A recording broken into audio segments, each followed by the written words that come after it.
You think attachment is natural, that feelings just happen. But it is more than that. There's a reason you feel pulled too quickly, too deeply, too strongly. And most people never see it. They never understand why they keep giving themselves away too fast. Why desire turns into obsession. Why clarity disappears. The first reason is need. Not a small need, not an obvious one, but a quiet hunger for approval, attention, or validation. You want to be wanted. You want to matter. And when someone gives a hint, a smile, a word of care, your mind jumps, your heart reacts, and attachment grows. You think it is love, but it is not. It is need disguised as connection. And every time you ignore it, you feed the cycle. The second reason is fear. Fear of loss, fear of missing out, fear of being alone. It creeps in silently, unnoticed, shaping your choices. You give too quickly. You reveal too much. You forgive too easily. And the subtle humor? You think you are strong, independent, rational, but fear whispers louder than reason. And you respond without realizing it. Every attempt to control it fails, because the attachment feeds on the very panic you try to hide. The third reason is habit.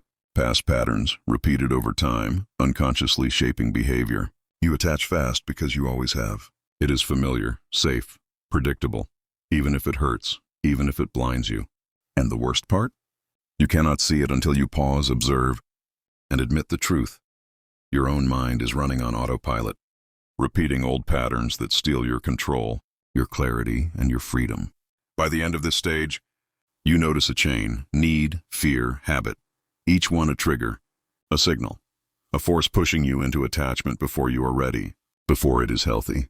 And most fail because they ignore the signs, pretend it is natural, and let their emotions dictate behavior.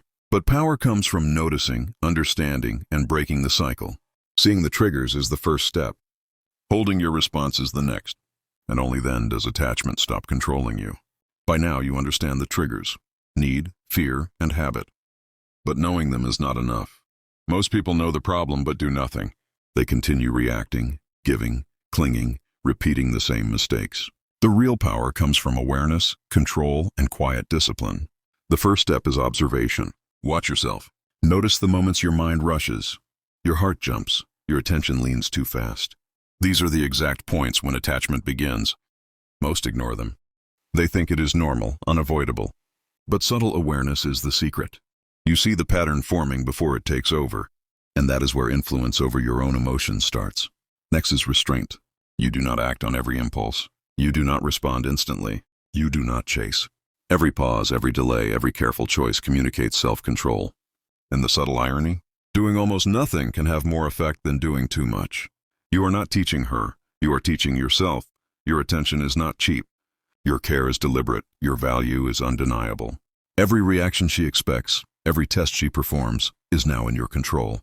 The second truth is boundaries. You protect your time, your energy, your mind. Every thought, every word, every action you give is measured, intentional, and powerful. Attachment grows when boundaries are weak, when desire overtakes logic, when panic drives behavior. By holding your boundaries, you prevent attachment from controlling you. She notices it, even if unconsciously, and respect forms silently. The third truth is patience. Emotional intensity fades when you pause, observe, and let the process unfold naturally. You do not force connection. You do not beg for attention. You allow curiosity, desire, and respect to grow at the right pace. And here is the humor. The faster most attach, the less control they have. By slowing, you gain invisible power, influence, and clarity. By the end of this stage, the pattern is unmistakable. Need, fear, habit, all can be managed. Observation, restraint, boundaries, patience, all create control. Most fail because they ignore the warning signs, give too much too soon, and let emotions dictate behavior. You succeed because you see, understand, and act deliberately. Attachment no longer controls you. It becomes a tool, a signal, a measure of choice, not compulsion. By now the triggers are clear: need, fear, and habit.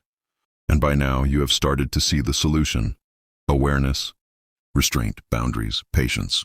But the final step, the one most miss, is mastery over yourself. Real control comes when attachment no longer dictates your emotions, your choices, or your attention. The first truth is detachment without coldness. You care, but you do not cling. You notice, but you do not react impulsively. You are present, but not desperate. Most people confuse detachment with indifference. The subtle humor: you feel more, but give less. You act with purpose, yet almost effortlessly. She notices it, even if she cannot name it. Your calm becomes magnetic, your presence becomes measured, your value undeniable. Next is timing. Every word, every text, every gesture, every smile.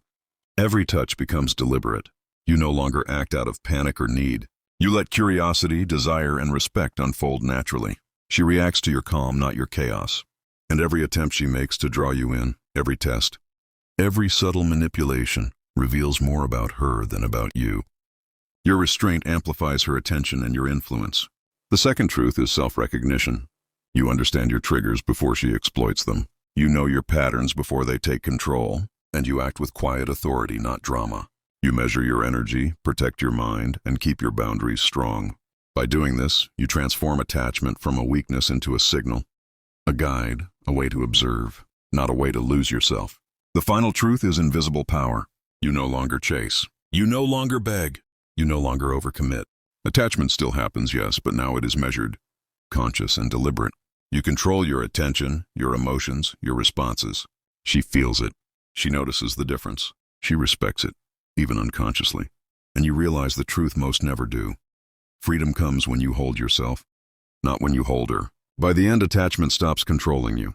Need, fear, and habit are no longer chains. They are tools, signals, and lessons. You feel fully aware, fully present, fully in control. And in this space, attraction, respect, and influence flow naturally, effortlessly, invisibly.